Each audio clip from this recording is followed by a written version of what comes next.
Bueno, conmigo el ingeniero José Blandón Castillo.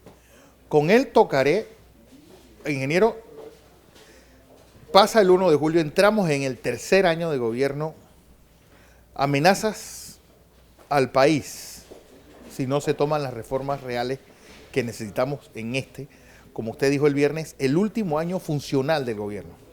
Bueno, buenos días Fernando, buenos días a nuestra audiencia. Antes que nada quisiera enviar mi sentida pésame a la familia de Emilio Royo y de Jordi Velázquez, dos jóvenes profesionales de destacada participación en el gobierno del presidente Varela, que lastimosamente perdieron la vida anoche en un lamentable accidente.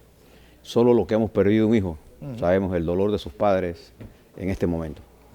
También quisiera, antes de contestar tu pregunta, elevar mi preocupación por las masacres que han ocurrido estos días. La última de Irak, donde 135 personas. Ya van por 165, según la última cifra oficial, en Pakistán, en Estambul, en Turquía. Están ocurriendo masacres que dicen mucho de las cosas que están pasando en el mundo. Y quisiera expresar mi solidaridad a esos pueblos que tanto sufren, como Siria, por ejemplo, en donde más de 500.000 personas han muerto en esta desastrosa guerra civil. El otro punto que quería recalcar es que hoy es 4 de julio. Claro. Mi saludo al pueblo de los Estados Unidos en su independencia y a su representación en Panamá, su embajador y su equipo técnico. Aunque tengo serias preocupaciones por las intervenciones de ese gobierno en los asuntos internos de Panamá, nada me quita reconocer nuestras relaciones históricas que uno tiene y mi profundo respeto a su gobierno y a muchos profesionales a la cual yo he compartido en el campo de la ciencia, de la cultura y del periodismo. Y por último decirte una noticia que me llamó mucho la atención. El joven Mayer Mirashi, su proyecto Cryptex, obtuvo el primer premio en Austria y va a ser galardoneado como uno de los mejores creadores de este tipo de tecnología. Mientras nosotros estamos tratando de ponerlo preso a él. Bueno, nosotros no. El gobierno. El gobierno está tratando de ponerlo preso a él. Esas son las grandes contradicciones del mundo. Igual, no sé si leíste esa entrevista que dio Steve Forbes para la revista Forbes México, donde toca Panamá y dice que nuestro destino en una América Latina donde ni Brasil ni México han podido asumir ese liderazgo, Panamá estaba llamada a asumirlo y convertirse en una especie de Singapur y ser casi el caballo que tire de la carreta latinoamericana, así como Singapur lo hizo con los llamados tigres asiáticos. Así, bueno, fíjate la perspectiva que él tiene, sí, y mírate lo que nosotros hacemos. También, y por último, estoy estudiando el caso de un joven cachafero. De Javier. Javier Cachafero, y le prometo que quizás el miércoles podemos conversar sobre ese tema que ahora me llama la atención, que tiene casi un año de estar preso. Un año de estar detenido. Y por lo que he leído, me siento insatisfecho con lo que le está pasando a ese joven. Pero vamos al tema que nos preocupa. Exacto. Mira, a partir del 1 de julio, con el discurso del presidente y por todos los eventos que ocurrieron en la Asamblea, y que estuvo precedido este evento por uno de los actos históricos más importantes del país, que fue la inauguración del canal ampliado. Exacto. Que no hay la menor duda que ese proyecto tendrá un efecto positivo en nuestra economía en perspectiva.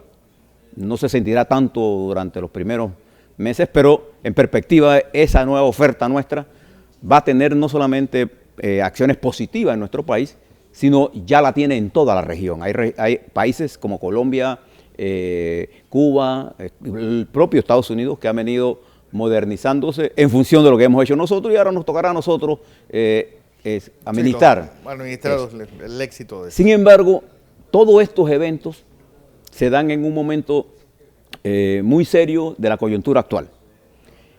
Fíjate que el riesgo país de Panamá se ha venido incrementando. Entonces, a nuestros televidentes, con el afán de que usted tenga una perspectiva de cómo analizar esto, permítame darle una manera para que usted pueda hacer su propia evaluación. Claro. Cuando uno hace un análisis de riesgo, uno lo que mide, Fernando, es el nivel de incertidumbre que en un momento determinado existe en una sociedad, en este caso Panamá. ¿Y qué mide y por qué nos interesa la incertidumbre? Porque ella es la que decide al final si vienen o no vienen inversiones. A más baja incertidumbre, más certeza del juego, de las reglas del juego para invertir están. Entonces, por eso es importante que un país tenga un bajo riesgo, tanto económico, político como social. Sí. Antes se medía mucho el riesgo económico nada más, porque se puede medir a través de indicadores muy concretos, pero ahora también se incluye el riesgo político y el riesgo social. Yo le voy a dar algunos puntos de ambos riesgos y usted puede sentarse en su computadora y a cada renglón de ellos añadir una cosa que usted considere que el riesgo lo califica bajo, mediano y alto. Fíjate en el punto económico. Voy a tocar algunos puntos que para mí elevan el riesgo del país. Uno, los llamados papeles de Panamá, que contribuyeron a crear un estado de análisis y que nos bombardearon con noticias negativas a nivel del mundo contra nuestro país y prácticamente nos aisló. Y eso elevó, por ejemplo, la confrontación nuestra con Francia, con Inglaterra, con Colombia, que se aprovechó de esa situación para hacernos pasar facturas políticas de otras cosas que han ocurrido. Entonces, los papeles de Panamá, a diferencia de lo que piensa el presidente, que ya eso está dominado, no, los papeles de Panamá llegaron para quedarse por un largo periodo y tendrán, desafortunadamente para nosotros, un efecto de incrementar la incertidumbre.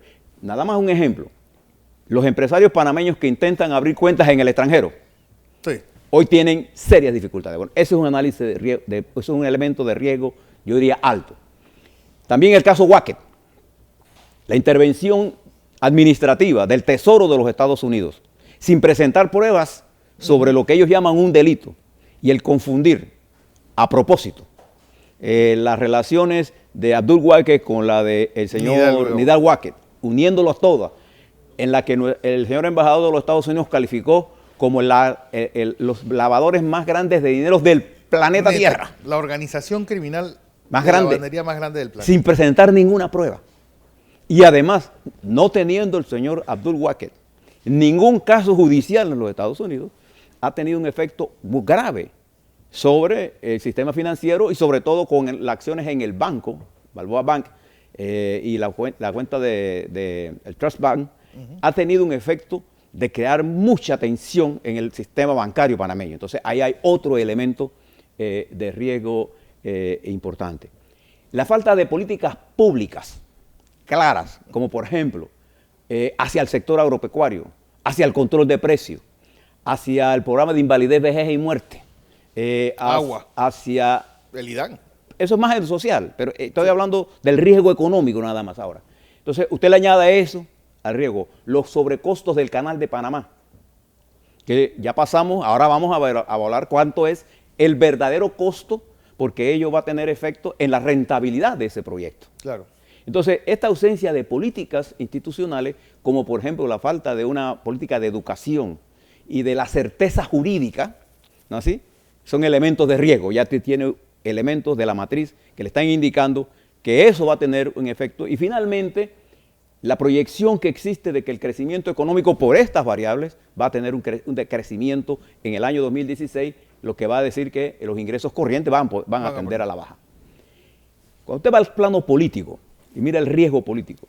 Después del discurso del presidente Varela, en donde en vez de plantear realmente la búsqueda de una concertación entre todas las fuerzas políticas, nosotros ¿qué encontramos? Uno, el presidente habla de una hoja de ruta para una reforma constitucional que ni que definen el tiempo ni que definen su contenido. Entonces abre la especulación hacia cuáles son las reformas que realmente hay interés de empujar y si es que realmente la va a empujar. Pero abre una hoja nueva de incertidumbre en el marco de las otras que le acabo de mencionar. Y ya comienza la gente a preguntarse, ¿qué tipo de reformas? Claro. ¿Por qué ahora? Aunque yo creo que no va a haber reformas constitucionales, el problema es que eso abre una discusión, si fue lanzada para desviar la discusión, lo que hace es enturbiar el panorama. Cada vez que un gobierno latinoamericano habla de reformas constitucionales y a la práctica la hace, lo que hace es incrementar, si la hace por las vías tradicionales, es incrementar el paternalismo, el intervencionismo hacia a crear subsidios, a crear un Estado benefactor que solo hace es incrementar la pobreza. Pero eso ya no es un anacronismo total. Pero sigue. Mire América Latina. Entonces, cuando usted mira también el espectáculo del 1 de julio, la desconfianza en los partidos políticos. Entonces, todo lo que usted vio allí, todo ese cambiar, crea una falta de credibilidad, sí, pero a su vez una falta de confianza en el sistema político. Todos los actos que están ocurriendo en la Corte Suprema de Justicia, cuando el propio presidente quiere dar instrucciones al órgano judicial, eleva los niveles de desconfianza y de intromisión dentro de la justicia. Cuando tú vas a la parte social, lo que es, digamos, el riesgo social, cuando cae el crecimiento, en Panamá, toda esa política de subsidio, lo que ha venido es a fortalecer uno de los principales y más graves problemas del país socialmente, que es la pobreza. La pobreza incrustada, ¿dónde? En el sector agropecuario, en donde está la pobreza y la pobreza extrema, y donde el sector no tiene una política, y entonces al disminuir la inversión en el sector agropecuario, aumenta el desempleo y la dependencia de este sector de migajas, porque $120 al mes, yo quisiera darle $120 al mes a cada panameño para que vea si puede vivir en Panamá con estos precios. Entonces, además de eso, los problemas de agua, los problemas de incertidumbre en el panameño incrementan ¿qué cosa? Incrementan la búsqueda de la protesta social a través del cierre de calles para enfrentar, ¿no así?, a la falta de políticas institucionales, porque el deber de un gobierno no es solo cuidar el equilibrio presupuestal o la deuda pública. El deber de un gobierno es satisfacer las necesidades de su pueblo. Y tenemos un poco por ahí lo que conversábamos el viernes de ese aplauso de los gobiernos porque mantuvieron la inflación baja y el déficit bajo control. Es decir, pero a costa de descuidar todo lo que es gobernar. Eso es importante, pero eso no es la función principal de un gobierno, que es lo que hace toda la teoría neoliberal en este momento. Y además de eso, tenemos una huelga de maestros por ahí andando. Bueno, empezaron ya el viernes la discusión, el sábado en Colón. Bueno, entonces, todo este tema, usted ve incremento del riesgo en la parte económica, incremento del riesgo en la parte política e incremento del riesgo en la parte social. ¿Cómo un país enfrenta todo este elemento? Ahora, súmele a todo esto el panorama mundial. Sí, Tú que eres un seguidor de lo que está ocurriendo en Europa y en el mundo, fíjese cómo está Europa en este momento. Cómo está Inglaterra, prácticamente ingobernable. ¿Quién hubiera pensado que Inglaterra... Un gobierno interino desde octubre. Sí, pero un gobierno que ha entrado en crisis. Londres revelado, Escocia revelada, o sea, revelada contra el poder central. El poder central. Nuevas formas surgen para la Unión Europea. Nosotros en Panamá aislados del mundo. Colombia atacándonos.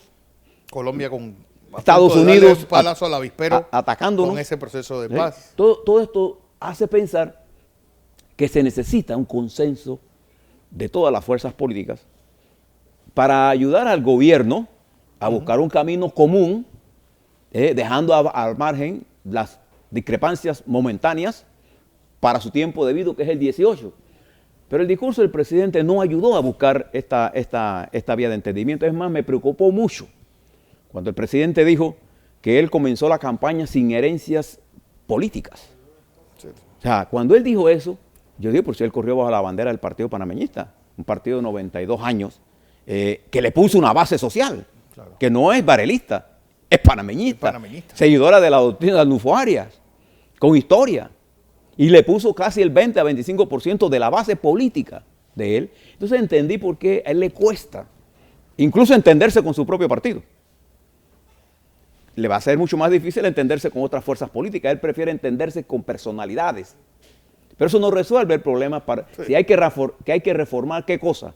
La ley del Seguro Social. Eso no lo va a reformar con individualidades. No. Hay que reformar el efecto de los papeles de Panamá. Significa que Panamá tiene que cambiar el sistema judicial para impedir que nuestro país sea utilizado por los lavadores de dinero, por los que usan el centro financiero todavía para hacer actividades ilegales y para los que evaden impuestos de otros países. Entonces tenemos que cerrar esa brecha para que el mundo vea el centro financiero nuestro sólido y permita que el canal de Panamá ampliado pueda dar los subproductos al desarrollo que requiere. Eso requiere consenso, requiere debate, requiere participación, no de individualidades. Pero, es decir, siempre queda una especie de reserva moral del país que puede, que en los demás países esa es la figura, por ejemplo, del rey, o en los países que tienen jefes de Estado, de la figura del jefe de Estado. Es decir, aquí el problema es que ya el presidente es la última instancia. Y la Iglesia Católica ha jugado ese rol en algunas veces, pero creo que tampoco tiene un capital suficiente para convertirse en eso en este momento. Usted se da cuenta, cuando un dirigente tiene un nivel de flexibilidad, es que aunque él tenga la posibilidad de cerrar el juego, cuando usted juega dominó, usted cierra, el presidente Varela tiene la actitud de cerrar el juego antes de tiempo. O sea, él no se da cuenta que él es el jefe. El único que puede ceder aquí es él. Entonces es el que no cede. ¿Sí? Entonces yo pienso que en este momento el riesgo político se incrementa porque no hay una alternativa de poder real para reemplazar al actual gobierno en el marco de los... Sí, un tribunal de última instancia, para llamarlo de alguna forma. No, pero incluso los pueblos, aunque el gobierno lo considere malo, porque Panamá considera que el gobierno no está resolviendo, que no va por el buen camino. Todas las encuestas en Panamá demuestran, 8 de cada 10 panameños piensan que el país va por mal camino. Sí. Entonces, pero cuando el país tiene alternabilidad, que ve el dirigente de reemplazo dentro de la ley y la Constitución, nadie quiere que el presidente Varela no termine su periodo. Al contrario, lo que queremos es que termine bien. Pero por el camino que han escogido de la confrontación y de la falta incluso de discusión interna en su partido, de la discusión entre las fuerzas políticas del país. Cuando yo hablo de las fuerzas políticas no me refiero nada más a los partidos. A los partidos, me refiero a los trabajadores organizados, a los industriales y comerciantes organizados, a los maestros y profesores, a los profesionales. Ese tipo de discusión no se está dando. Se dan discusiones de tipo formal para llenar el criterio de que estoy dialogando, pero no es un diálogo real. Sí. O sea, porque las sociedades que no tienen esa salida, esa ventana de escape de la presión, la válvula de escape de la presión, estallan. Entonces yo pienso que nosotros, que tenemos una buena perspectiva, estamos demorando el uso correcto de todos nuestros recursos por actuar, yo diría, con un sentido mezquino de lo que es el arte de gobernar. El arte de gobernar es el arte de consensuar posiciones, pero real. No de decir, ya yo conversé. No. Aquí hay que debatir muchas cosas y la Asamblea, ojalá, entiende ese rol. Después de lo que pasó el viernes, reentienda, yo creo que hay gente con suficiente experiencia política que reentienda, fíjese la palabra que uso, sí, cuál es su verdadero rol. El rol de la Asamblea no es complacer al Ejecutivo. El rol de la Asamblea es ser el balance del poder del Ejecutivo. Por eso tiene constitucionalmente el deber de fiscalizar. Vea que el verbo incluso es mucho más duro, de fiscalizar lo que hace el Ejecutivo para proteger ¿qué cosa? Los derechos del pueblo que los eligió a ellos. Así es. Ingeniero, como siempre, vamos a ver si el miércoles hablamos del caso de Javier Cachafeiro. Estoy en eso, estoy estudiando ese, porque hasta lo que he leído, Fernando... es enredado. No es enredado. A mí me molesta. Yo estoy a favor de la justicia. Lo que no creo que la justicia se pueda hacer violando los derechos humanos de alguien al cual usted está juzgando, pero usted tiene que asumir la presunción de inocencia. Aquí estamos al revés. Aquí tú eres culpable hasta que demuestres tu inocencia. Aquí los fiscales tienen la presión, actúan como policías. Te consideran culpable desde el momento en que te inician una investigación, cuando la ley y la Constitución panameña es al revés. Usted es inocente hasta que se culmine el proceso judicial. Bueno, a ver qué pasa. Ingeniero José Blandón, analista político de esta casa.